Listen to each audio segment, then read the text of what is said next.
Alright guys, today I'm gonna try and finish up the zombie matte painting image, and I gotta say, yesterday when I was doing this, I was just fucking bombed ass tired. So I feel a lot better, and we're gonna see how far we get into this. So this is where we're at right now. It's very creepy looking. I'd hate to meet this in the hallway. And let's see, we're gonna first texture some hair onto this bad boy. So let's get some hair textures.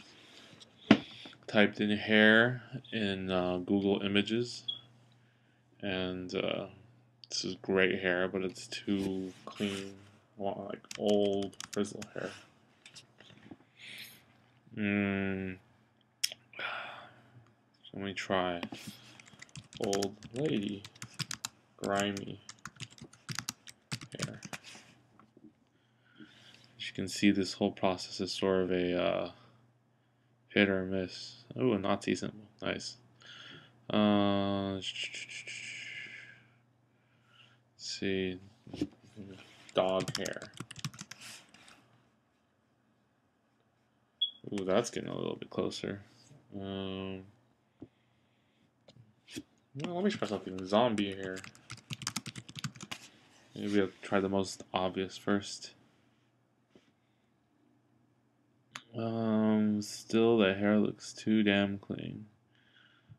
Oh, this one's looking good. This I like. It's messed up enough. It's dirty enough. It'll work. What else? Go back.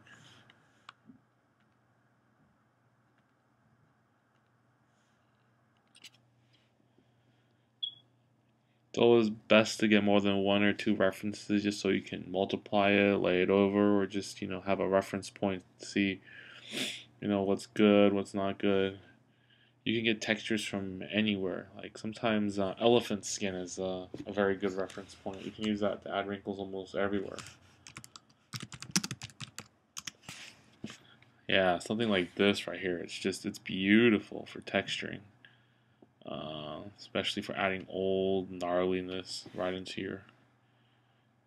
Let me cut out this National Geographic thing here. We do not need that.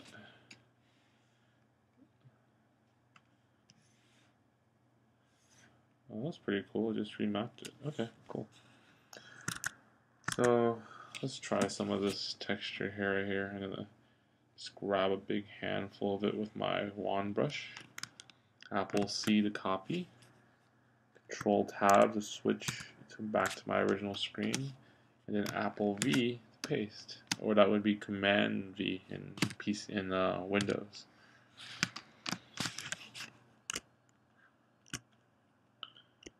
Now we got this nice mat of fur. Let's see how it looks. What we're going to do next is we're going to use this panel right here where it has layers, and we're going to cycle through them.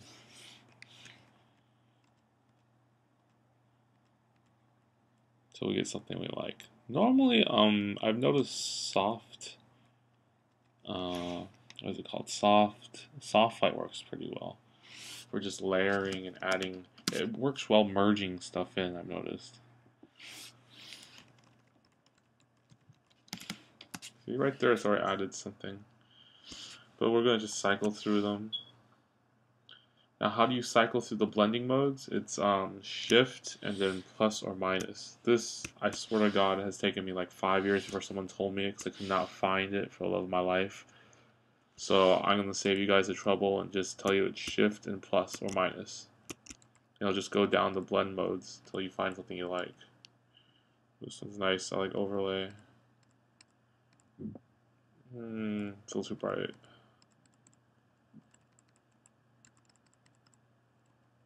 Oh, it's creepy.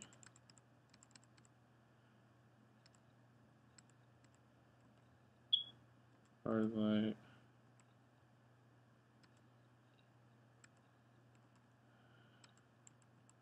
And we're just gonna do soft light today, just because I want the colors of the hair to be very monochromatic. Maybe even a little blur, just a little bit.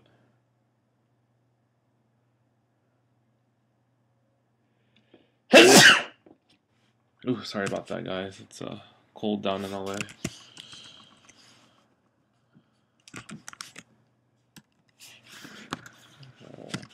Copy this and throw it around.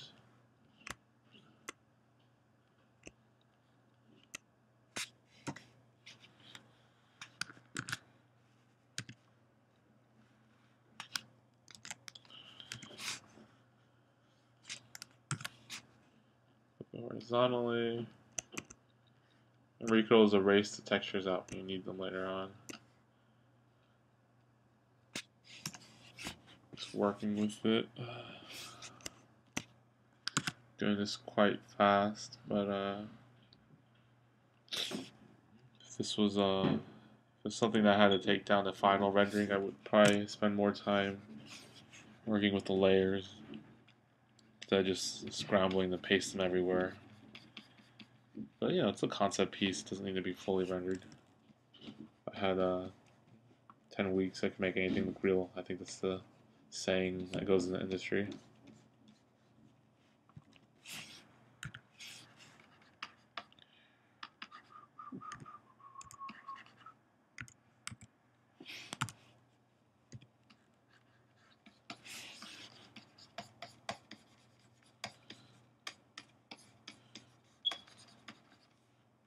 Some quick texture.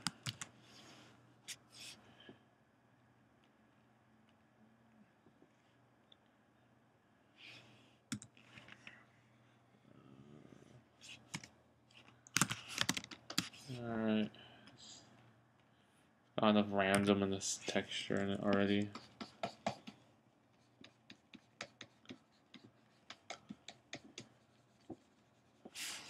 I'll just merge it all back in because we're lazy like that. We pull it out, see how it looks, and then pull it back in.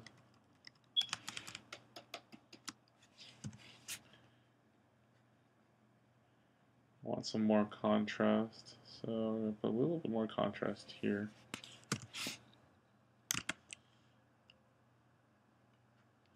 A little blend.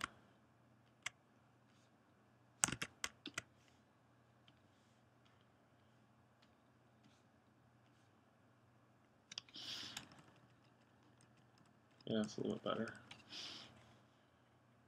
I'm gonna add a more darker hue.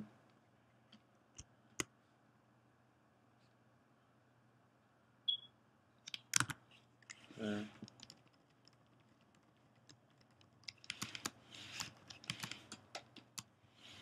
I'm gonna try and differentiate this hair area right here. Turn on the brush dynamics. Pen pressure. Gets me what I sort of like.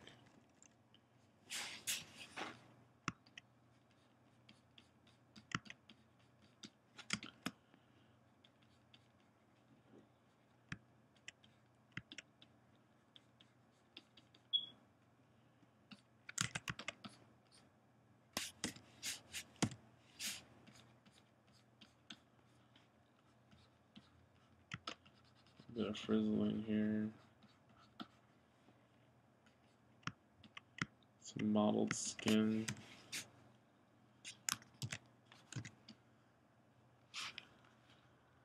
Let's darken this in.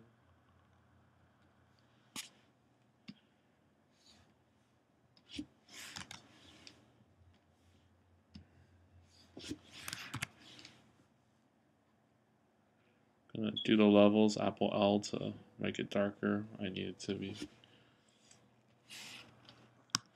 Merge it back in.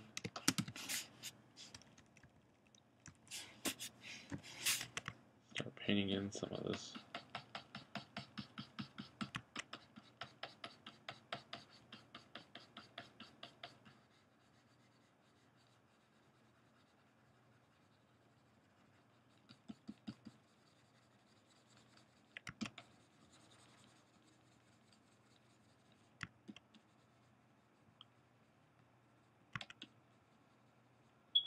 Just adding some noise.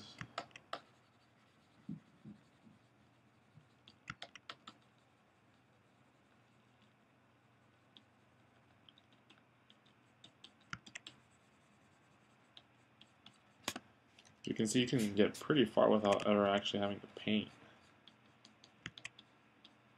Which is what a lot of these map painters do these days. I mean, a lot of them are traditionally trained as really good painters, but you know, when it's under the production lines, you just have to get shit done as soon as possible. And that means anything. I mean, copying. I've seen people just full out just trace over stuff. I mean, it doesn't really matter.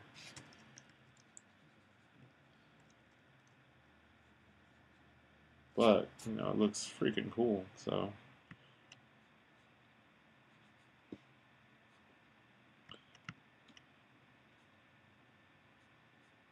Just throwing a little light here.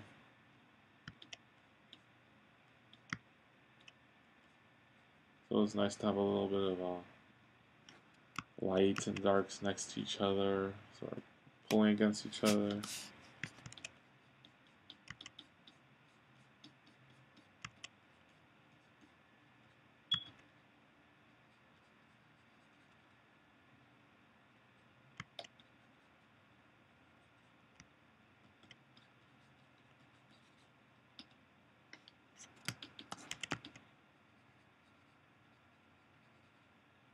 Chiseling this last part out.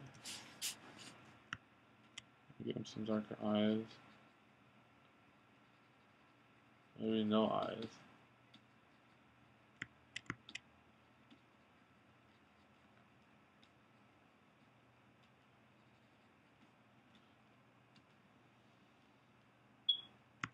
probably why his other eye has to be open so much.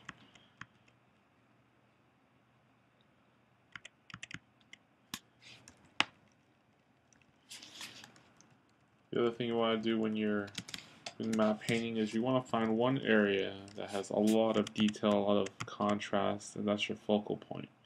You just want to work at it a little bit. Just zoom in, work out the details, work out the contrasts, like bump up the eyes to make them as dark as possible. If you look at a lot of the old masters, they use darkness very sparingly, except for the areas that they really need it. I've always been trying to learn that and control it. It's pretty hard, balancing everything.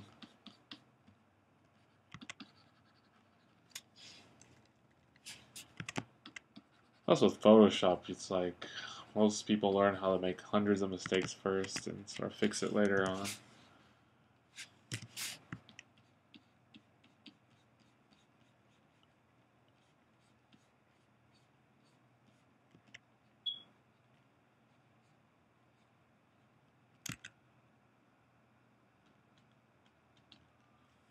It's better to indicate versus render most of the time.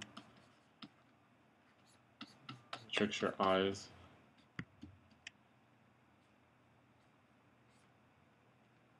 Like my eyes are, I'm trying to indicate an eyelid instead of painting it in. I'm pretty sure this will be more effective in showing that this is a crinkly old mess.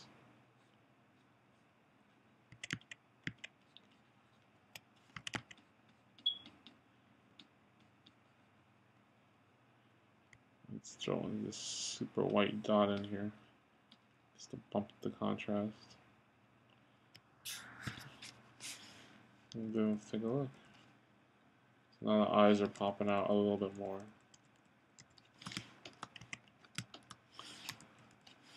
I'll try doing a little burn tool to liven up this area.